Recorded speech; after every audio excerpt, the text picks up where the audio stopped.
ख़बर शमिल कयूं था नाज़रीन। दादू मां रिपोर्टर फ़िदा हुसैन लाखो। दादू पुलिस जूं मुख़्तलिफ़ हंधनि ते कार्रवायूं। खून जे केस में घुर्बल ॾोहारी समेत 3 जवाबदार गिरफ़्तार। हथियार ऐं फुर्तियल मोटरसाइकिल हथ कयूं वियूं।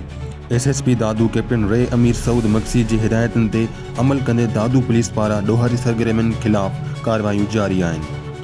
रकण थाणे जे SHO Mushtaq Ahmed Bahrmani police team सां गॾु कार्रवाई कंदे 2 सालनि खां क़त्ल जे केस में घुर्बल इश्तिहारी जवाबदार वज़ीर चांडियो खे गिरफ़्तार करे वरितो। गिरफ़्तार जवाबदार बोरड़े थाणे ते दाख़िल खून जे केस गुनाह नंबर 33/2024 कलम 302 में पुलिस खे घुर्बल हो। ककड़ थाणे जे पुलिस पारां फुर वाक़े जी इतला ते बर वक़्त कार्रवाई ॻोठाणे जी मोटरसाइकिल फुर थी वञण खां बचाए वरिती।